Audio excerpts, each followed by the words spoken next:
Hello, everyone, and welcome to the Family Caregiver Support Program's weekly education and presentation.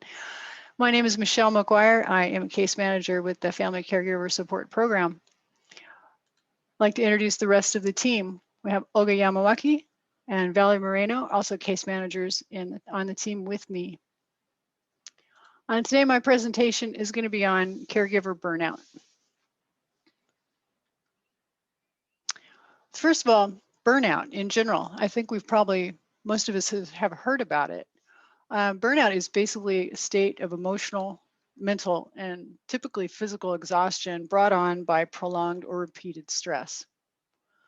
And I don't know about any of you, but myself, I've experienced burnout a couple times in my life, and it is a distinct and difficult thing to have to try to work through. You can have burnout as a result of your work, caregiving, parenting, just your relationships in general. Typically, when we talk about burnout in our culture, it's associated with work, but it can be in any of these other any of these other aspects of your life. Now, from a medical definition, burnout is defined as a stress reaction developed by a person performing in conditions of unrelenting stress. That's a medical definition. Often results in decreased performance, fatigue, increased susceptibility to illness. It basically wears you down. Just think about somebody who's not getting proper rest, probably not getting proper nutrition, not having any break from the stress cycle, just constantly overwhelmed. That's going to wear you down. Really bad for your health. Caregiver burnout, as you can probably imagine, is burnout from caregiving. And it's a huge problem. I think it's pretty rampant. And most of the clients that I work with are either in one of the stages of burnout or quickly approaching burnout, or they're on their way there. So I think this is a serious, public health issue that is largely unnoticed and not talked about. When we talk about caregiver burnout, again, same thing, state of physical, mental, and emotional exhaustion. It's common when caregivers try to take on more than they're capable of and when they start neglecting their own needs. And it's so easy to do when you're taking care of someone else, to slowly put it off. Oh, I can eat later. I can go to bed a little late tonight. Those things are normal. For temporary, it's fine. But when you're doing it chronically, you're taking on more than you're capable of, and you're neglecting your own needs. And when you start to see a change in attitude that often comes with burnout, you know for sure you're there. If you start going from positive and loving what you're doing to feeling resentful, indifferent, or negative towards your caregiver, then that's definitely a sign that you may be approaching burnout or in a phase of burnout. Caregiver burnout is also called compassion fatigue. And compassion fatigue is defined as the physical, emotional, and psychological impact of helping others. So it's kind of just a different definition of the same thing. When we talk about compassion fatigue and caregiver burnout, a lot of times, as you see here in the image, it's referring to professionals that work, first responders type, nurses, people like that who care for others, psychologists, but also family caregivers, right? So burnout plus compassion fatigue, caregiver burnout. I mean, that's one way of looking at it. You take the basic definition of burnout, working beyond your resources, not taking care of your needs. Compassion fatigue, taking care of someone else too much, equals caregiver burnout. Just one way of looking at it. I mentioned briefly, there's different phases of burnout, caregiver burnout. And the first phase is frustration. This usually lasts about 12 or 18 months when the caregiver feels frustrated. Phase 2, isolation. Caregivers really start feeling the effects of the isolation. And they just keep putting in more and more hours with less effect. That's key. And for me, when I was getting burnout in a job that I had, I noticed that I was working harder and harder and getting less and less done. And that is also a classic sign that you're burnt out. Phase 3, despair. And here, caregivers are experiencing more serious problems, chronic physical, mental, and behavioral symptoms. You may be experiencing depression, anxiety, difficult negative emotions. Caregivers in stage 3 really are in need of help. If you think you are in stage 3, for sure, reach out for help, even in phase 2, to prevent you getting from stage 3. You're kind of in 911 at that point. I'm going into a little more about the phases. Phase 1, frustration or stress arousal. Initially, when you first become a caregiver, caregivers are eager to do well, make change and make changes and help their loved ones. But over time, if you're not taking care of yourself, you're going to start feeling run down. You're going to have difficulties. You're going to be overreacting. Your life is going to start becoming very chaotic.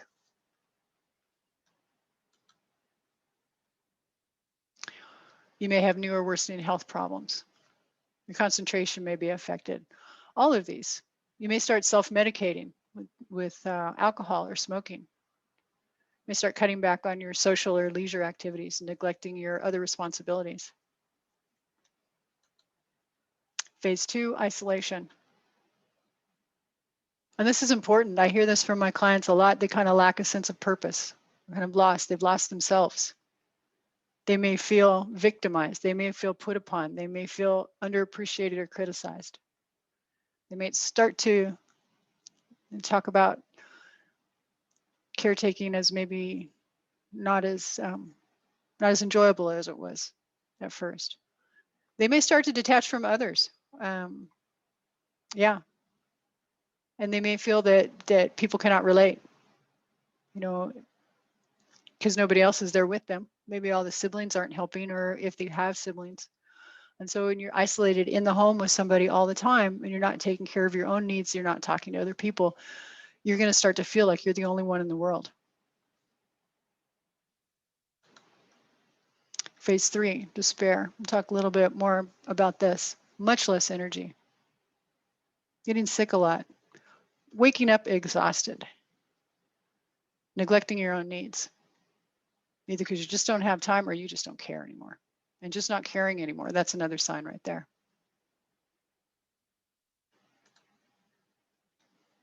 Your life revolves around caregiving, but you get no satisfaction from it. You can't relax. You're increasingly impatient and irritable. You feel helpless, hopeless, confused, or all of the above, plus more.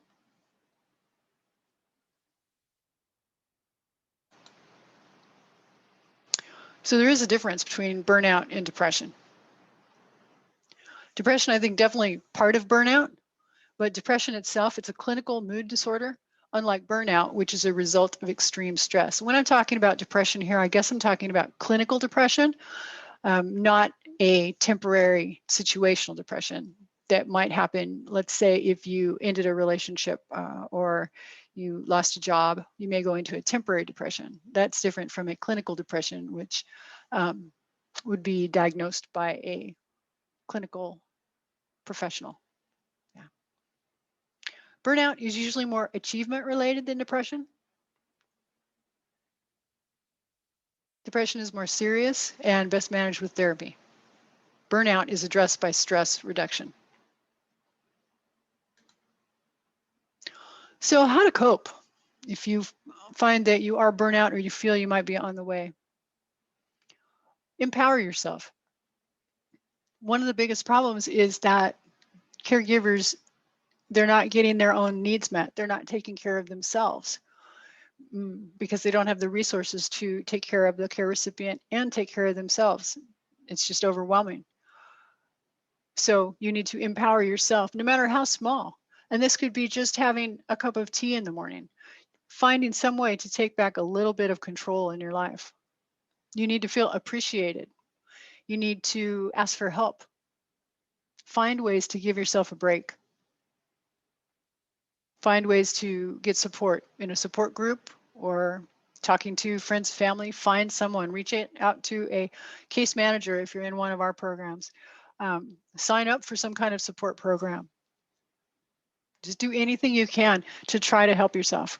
And if you're burnt out, that's the hardest time to do it. And you may say, no, I just can't. I don't have the time. You have to make the time. You have to make the time for yourself.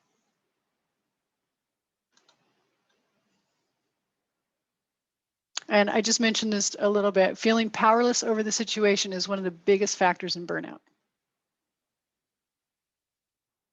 And to feel more powerful in a situation, it's helpful if you can do some of these following things. Practice acceptance. Embrace your caregiving choice to the best of your abilities. Look for the silver lining. Try not to let caregiving take over your life. Invest in yourself. Focus on things you can control and celebrate small victories. Little things, anywhere you can find in your life.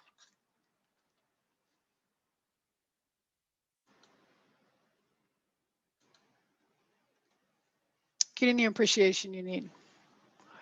Caregivers who feel appreciated experience greater physical and emotional health and probably do a better job of taking care of their loved ones. But I don't know that for sure. Get some appreciation, talk to people. Applaud your own efforts. Give yourself the recognition that you deserve. And imagine how your loved one would respond if they were healthy, or if they could respond to you. Imagine how grateful they would be. Asking for help with caregiving. Now, I know this is difficult because even my clients who have reached out and joined our program still have a hard time asking for help. You can't try to do it all alone. It's overwhelming. Try to find some kind of respite care. Talk to people about how hard it is. Ask for help figuring out the challenges that you have. Try to get others to take some responsibility. Yeah, give up some of that feeling of the need to be in control all the time. It's realistic.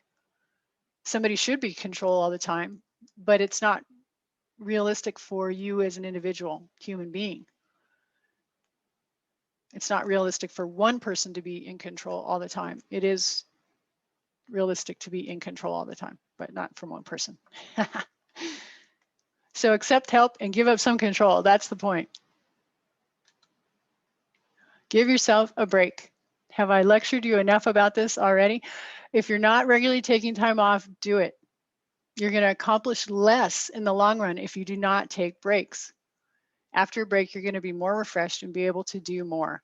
If you are tired and stressed out, you're going to be not performing well, and you're not going to be your best, and you're not going to be enjoying yourself.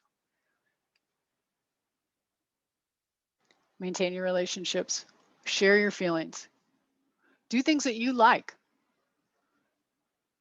Find ways to take care of yourself. Make yourself laugh. Get out of the house. Parent yourself. Take care of yourself. What does this person need? Ask yourself objectively. If I was my mom or my dad, what would I tell myself to do? Take care of your own health. Think of your body like a car. Neglect it and it's going to start falling apart. Stay on top of your doctor visits. A lot of my clients have not been to the dentist in a long time. That can become serious very fast. Infection can go through all kinds of your body, through the mouth. It's not something to neglect, and it can be very painful. Exercise, relaxation, and general well-being. You really need to take care of your own health.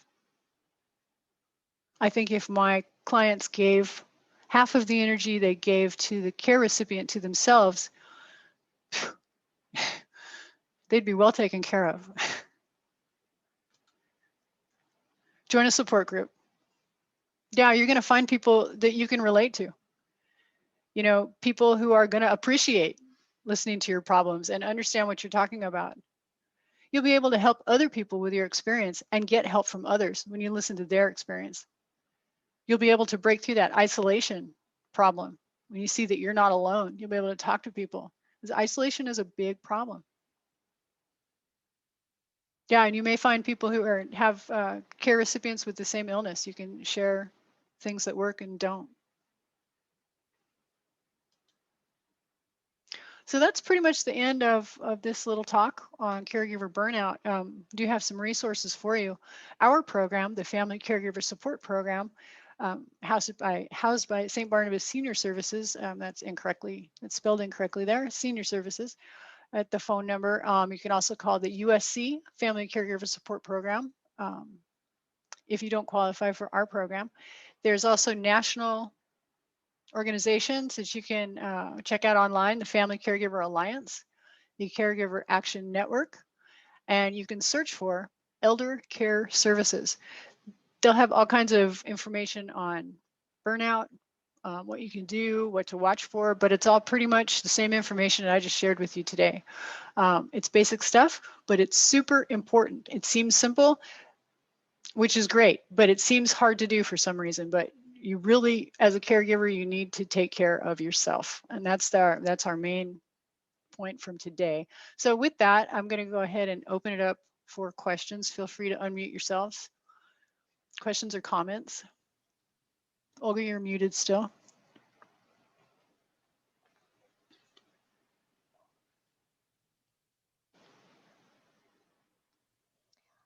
Hi, this is Terry Toshiba. Can you hear me? Yes. Hi, Terry. Yeah. Welcome. Hi. Thanks very much. That was really helpful to hear. Like you said, it's really hard to do. I'm actually in the middle of caregiving at the moment, so it's really difficult for me to get away to attend these sessions at this time. I'm sitting in another room on my laptop, Wow. on my headphones. Well, good for you for making the time. Yeah, well, yeah, it's that constant struggle of kind of feeling, guilty that you need to be doing the caregiving all the time, and it's really difficult to find time for yourselves. And I do have support. I have 2 other people who are also helping with the caregiving, but I kind of feel like I need to take care of their needs too. So even though they're helping out, I always feel like, well, maybe I should do this instead of them because I don't want to burden them too much. So it's really difficult. And one thing, I don't know if this is the same thing that you were talking about when you talked about compassion fatigue, but something I've noticed in myself is, besides the caregiving with all that's gone on this year, I was really feeling what I called empathy burnout. Like, a person would come to me, they would have something, really sad happen to them. And I'm just feeling like, I just don't have the empathy or the sympathy to be able to respond the way that I should. Yeah, you hit the nail on the head. That is exactly what we're talking about with compassion fatigue. Yeah. Yep. So, yeah, it's just really difficult. And I know my friends tell me, a lot of things that you said too. And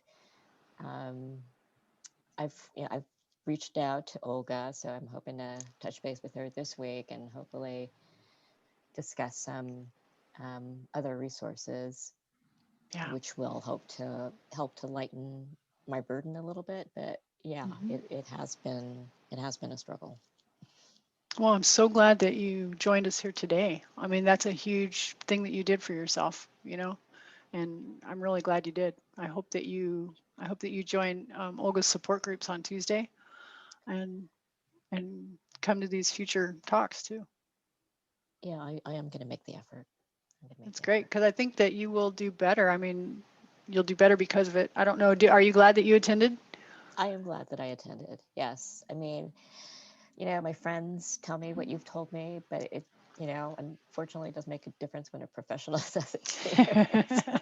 And to hear it over and over again. Yeah, exactly. Yeah, a lot of the information in today's presentation is redundant, but I think it's worth repeating.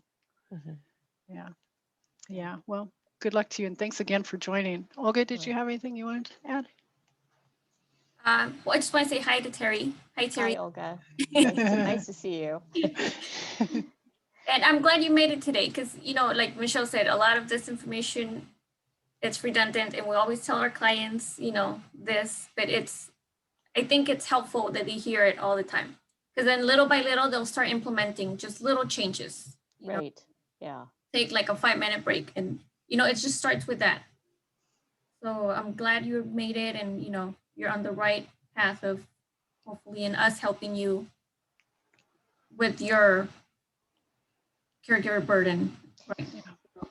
Can I ask you, is this recording, is it possible to make it available to other people, like my friends who are also caregivers? Or Yes, actually, I'm glad you asked that. I forgot to mention it. We post these on our YouTube channel. oh, So okay, they're available on YouTube. Yeah. And great. we can give you the link for that. That would be great. Olga, can you do that Yes. when you think about it? Yeah. Thanks. Yeah, we have a lot of them up there. And if there's any topics you'd like to hear about, feel free to let us know. Okay, great. Thank you. I will. Yeah. Okay, with that, I'm going to stop the recording. And thank everyone for joining.